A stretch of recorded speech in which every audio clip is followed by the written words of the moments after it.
Hello everyone, स्वागत है आप सभी का। तो कैसे आप सभी? आई होप अच्छे होंगे। चलिए आइए स्टार्ट करते हैं बिना टाइम वेस्ट किए।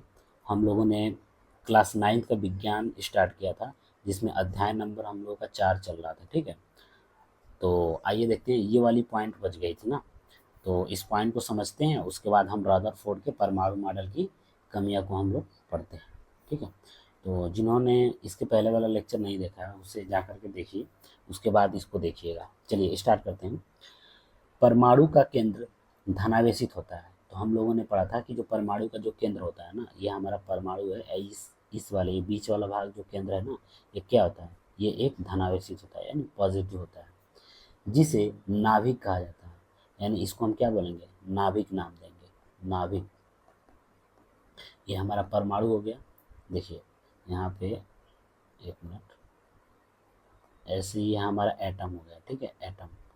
और इसके जो बीच वाला भाग है, ये बीच वाला केंद्र वाला भाग, इस केंद्र वाले भाग को हम पॉजिटिव यानी धनावेशित बोलेंगे, और इसका नाम क्या देंगे? नाभिक।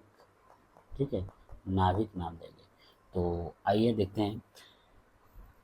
एक परमाणु का लगभग संपूर्ण द्रव्यमान नाभिक में होता है। यानी कि जो परमाणु होता है ना, जो हमारा एटम होता है, जो हमारा एटम होता है, इसका जितना भी द्रव्यमान होता है वो किस में होता है? नाभिक में होता है।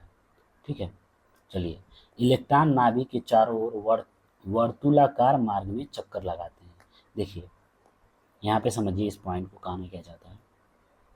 एक मिनट, इसको मैं मिटा देता हूँ थोड़ा। ठीक है, उसके बाद मैं आपको यहाँ पे समझाने की कोशिश करूँगा। देखिए यहाँ पे बोल रहा है, सबसे पहले हम पॉइंट बोल रहा है ये कि हमारा जो परमाणु होता है, इसका ये हमारा क्या है? परमाणु है। ठीक है, और परमाणु के जो बीच वाला भाग होता है ना, इसको हम केंद्र बोलते हैं। परमाणु को क्या बोलते हैं? केंद्र। ये जो केंद्र होता है ना, ये जो केंद्र होता है धनावेशित होता है। ठीक है, इतना समझ में आ गया। और क्या बोल रहा है कि परमाणु का जितना भी द्रव्यमान होता है ना, ये मान लीजिए परमाणु है यहाँ से यहाँ तक, और इसका जितना भी द्रव्यमान होता है इस केंद्र में होता है, यानी कि परमाणु के केंद्र में होता है। और उसके बाद इलेक्ट्रॉन क्या कर रहा है कि वर्तुलाकार मार्ग में चक्कर लगाता है। वर्तुलाकार मार्ग में चक्कर लगाता है, यानी कि इसके इधर उधर चारों तरफ क्या करता है? चक्कर लगाता रहता है। ठीक है, तीसरा पॉइंट बोल रहा है, नाभिक का आकार परमाणु के आकार की तुलना में काफी कम होता है। तो यहाँ पे देखिए, यहाँ पे स्पष्ट हमें ऐसे ही पता चल रहा है कि जो नाभिक का आकार है, ये जो नाभिक का आकार है, ये हमारा परमाणु के आकार है। ठीक है, इससे क्या है? कम है। यानी नाभिक का आकार क्या है? काफ़ी कम है, बहुत कम है। ठीक है, तो इतनी बातें आपको समझ में आ गई होगी। चलिए आगे देखते हैं। रदरफोर्ड के परमाणु मॉडल की कमियां हम लोग ये पढ़ने वाले थे। ठीक है, तो आज का लेक्चर हमारा रहेगा रदरफोर्ड के परमाणु मॉडल की कमियां। तो आइए देखते हैं। देखिए, वर्तुलाकार मार्ग में चक्रण करते हुए इलेक्ट्रॉन का अस्थायी हो पाना संभावित नहीं है। यानी जो इलेक्ट्रॉन्स होते हैं ना, ये हमारा ये नाभिक हो गया। नाभिक, इसके अंदर क्या होता है? नाभिक हमारा धनावेशित होता है, और इसके अंदर प्रोटॉन होते हैं। क्या होते हैं? प्रोटॉन। प्रोटॉन बोल सकते हैं। ठीक है, और इलेक्ट्रॉन्स क्या होता है? चारों तरफ चक्कर लगाता है। तो यहाँ पे बोल रहा है कि वर्तुलाकार मार्ग में चक्रण करते हुए इलेक्ट्रॉन का अस्थायी हो पाना संभावित नहीं है। यानी इलेक्ट्रॉन कभी भी एक जगह नहीं रह सकता। ठीक है, कोई भी आवेशित कण गोलाकार कक्ष में त्वरित होगा। यानी कोई भी अगर आवेशित कण है तो वो गोलाकार कक्ष में क्या होगा? क्या होगा? गोलाकार कक्ष में त्वरित होगा, यानी कि घूमेगा इधर उधर। त्वरण के दौरान आवेशित कणों से ऊर्जा का विकिरण होगा। यानी जब वो त्वरण होगा ना, तो उसके दौरान क्या होगा? आवेशित कण जो होंगे, जो आवेशित कण हमारा क्या है? इलेक्ट्रॉन्स है। तो आवेशित कण का क्या होगा? ऊर्जा का विकिरण होगा। यानी उससे क्या होगा? ऊर्जा का विकिरण होगा। इस प्रकार अस्थायी कक्ष में घूमता हुआ इलेक्ट्रॉन अपनी ऊर्जा विकिरित करेगा और नाभिक से टकरा जाएगा। अगर ऐसा होता तो परमाणु अस्थिर होता, यानी स्थिर नहीं होता, अस्थिर होता। जबकि हम जानते हैं कि परमाणु अस्थायी होते हैं। तो जैसा कि हम जानते हैं कि परमाणु क्या होते हैं? अस्थायी होते हैं। देखिए, हमें इतना पता है कि परमाणु जो होते हैं अस्थायी होता है, और इलेक्ट्रॉन्स जो होते हैं वो नाभि के चारों ओर क्या करते हैं? चक्कर लगाते हैं। समझ में आ रहा है? और प्रोटॉन जो होता है नाभिक के बीच में होता है। अब टोटल परमाणु का जितना भी द्रव्यमान होता है वो नाभिक के अंदर होता है। और नाभिक का जो आकार होता है ना, वो परमाणु के आकार से बहुत यानी काफी काफी क्या होता है, छोटा होता है। समझ में आया इतना? चलिए आगे देखते हैं। बोर का परमाणविक मॉडल हम देखेंगे यहाँ पे। ठीक है, देखिए, रदरफोर्ड के मॉडल पर उठी आपत्तियों को दूर करने के लिए नील्स बोर ने परमाणु की संरचना के देखिए बारे में निम्नलिखित अवधारणाएं प्रस्तुत की। यानी जो रदरफोर्ड थे ना, यहाँ पे बोला गया है कि रदरफोर्ड के मॉडल पर उठी आपत्तियों को दूर करने के लिए, यानी रदरफोर्ड ने जो मॉडल प्रस्तुत किया था उस पे जो भी आपत्तियां थी उसको दूर करने के लिए नील्स बोर ने क्या किया था, परमाणु की संरचना के बारे में निम्नलिखित अवधारणाएं प्रस्तुत कर ली थी। ठीक है, तो क्या क्या अवधारणाएं थी इसे हम देखेंगे। ठीक है, तो नील्स बोर की अवधारणाएं क्या है? पहला पॉइंट देखिए, इलेक्ट्रॉन केवल कुछ निश्चित कक्षाओं में ही चक्कर लगा सकता है, जिन्हें इलेक्ट्रॉन की विविक्त कक्षा कहते हैं। यानी इन्होंने कहा कि इलेक्ट्रॉन जो होता है ना, वो केवल एक निश्चित यानी अपने ही कक्षा में वो क्या करता है, चक्कर लगा सकता है। जिन्हें हम क्या बोलेंगे, इलेक्ट्रॉन की विविक्त कक्षा कहते हैं। यहाँ पे ध्यान दीजिए, ये पॉइंट याद रखिएगा, मैं ये पॉइंट आपको हाईलाइट कर देता हूँ। इलेक्ट्रॉन की विविक्त कक्षा किसे कहते हैं? अगर कोई पूछ देगा, बताइए इलेक्ट्रॉन की विविक्त कक्षा क्या होती है? तो इलेक्ट्रॉन की विविक्त कक्षा उसे बोलते हैं जब इलेक्ट्रॉन एक निश्चित कक्षाओं में चक्कर लगाता है। यानी जिस निश्चित कक्षा में इलेक्ट्रॉन चक्कर लगा रहा है उसे ही हम क्या बोलेंगे, विविक्त कक्षा बोलेंगे। ठीक है, चलिए आगे देखते हैं, अगला पॉइंट देखते हैं। जब इलेक्ट्रॉन इस विविक्त कक्षा में चक्कर लगाते हैं तो उनकी ऊर्जा का विकिरण नहीं होता। यानी कि जब वो अपने ही कक्षा में चक्कर लगाते हैं ना, तो उनमें से ऊर्जा जो होता है, ऊर्जा का विकिरण नहीं होता है। तो आप याद रखिएगा, जब कोई भी इलेक्ट्रॉन विविक्त कक्षा में चक्कर लगाएगा तो उसमें से जो भी ऊर्जा होगा उससे मतलब ऊर्जा का विकिरण होगा ही नहीं। ठीक है, समझ में आ रहा है यहाँ पे? और अगर विविक्त कक्षा के बाहर अगर वो चक्कर लगाने लगता है तो उसमें से क्या होगा, ऊर्जा का विकिरण होने लगेगा। समझ में आ गया? देखिए, नील्स बोर 1885-1962 का जन्म, देखिए जन्म 7 अक्टूबर 1885 में कोपेनहेगन में हुआ था। यानी उनका जन्म, नील्स बोर का जन्म कब हुआ था? 7 अक्टूबर 1885 में कोपेनहेगन में हुआ था। ठीक है, हेगन। देखिए, 1916 में कोपेनहेगन विश्वविद्यालय में उनको भौतिक शास्त्र का प्रोफेसर नियुक्त किया गया था।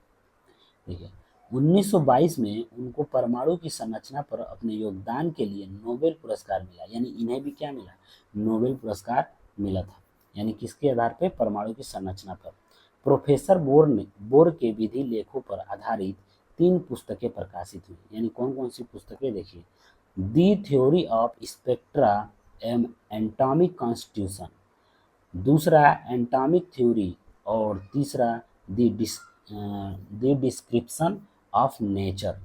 ठीक है, तो इनके बारे में इस बॉक्स में लिखा गया है। ठीक है, आप अच्छे से इसको देख लीजिएगा एक बार। ठीक, चलिए आगे देखते हैं। आगे हम यहाँ पे देखेंगे, इन कक्षाओं या कोषों को ऊर्जा स्तर कहते हैं। तो यहाँ से आप समझ में आएगा आपको। देखिए, उनकी ऊर्जा का विकिरण नहीं होता है। जब इलेक्ट्रॉन इस विविक्त कक्षा में चक्कर लगाते हैं तो उनकी ऊर्जा का विकिरण नहीं होता है। इन कक्षाओं या कोषों को ऊर्जा स्तर कहते हैं। यानी कि ऊर्जा स्तर किसे बोलेंगे? विविक्त कक्षाओं को। ठीक है, चित्र 4.3 में एक परमाणु के ऊर्जा स्तरों को दिखाया गया है। ये 4.3 देखिए, ध्यान दीजिए यहाँ पे, ये 4.3 है। ठीक है, इस चित्र में आपको ध्यान देना है। तो यहाँ पे देखिए, किसी परमाणु में ऊर्जा का स्तर दिखाया गया है। सबसे पहले यहाँ पे देखिए, ये हमारा एक परमाणु है। ठीक है, एक यहाँ से हम स्टार्ट करते हैं। देखिए, यहाँ पे हम, ये परमाणु का नाभिक हो गया। ठीक है, परमाणु का नाभिक हो गया। और ये हमारा टोटल, ये पूरा परमाणु हम ले लेते हैं, ठीक है, ऐसे हम परमाणु ले लेते हैं, ठीक, आपको समझाने के लिए मैं ये कर रहा हूँ, ठीक है। और यहाँ पे देखिए, ये हमारा परमाणु का नाभिक हो गया, ठीक, हमारा ये क्या हो गया, परमाणु का नाभिक, इसको हम परमाणु का नाभिक बोल दिए, ठीक। और ये हमारा पहला कक्षा है, ठीक है, इसको हम के नाम दे देते हैं। दूसरा कक्षा को हम क्या नाम दे देते हैं, दूसरा कक्षा को हम एल नाम दे देते हैं। वैसे ही तीसरा को हम एम और चौथा को एन, यानी कि हम के एल एम एन, यानी सभी कक्षा का नाम दे देते हैं, ठीक है। देखिए यहाँ पे एन की वैल्यू, एन की वैल्यू 1, एन की वैल्यू 2, एल की वैल्यू 2 3 4, यानी यहाँ पे एन की वैल्यू ध्यान दीजिएगा, एन की वैल्यू, यानी कि अगर हम आगे समझेंगे यहाँ पे तो एक फार्मूला बनेगा। देखिए ये कक्षाएं कोस के एल एम एन या संख्याओं 1 2 3 4 के द्वारा दिखाई जाती है। तो हम 1 2 3 4 द्वारा भी दिखा सकते हैं, या हम के एल एम एन द्वारा हम इस कक्षा को, कोस को दिखा सकते हैं। समझ में आ गया?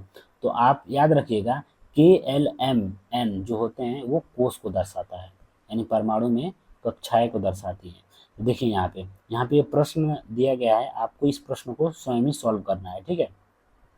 देखिए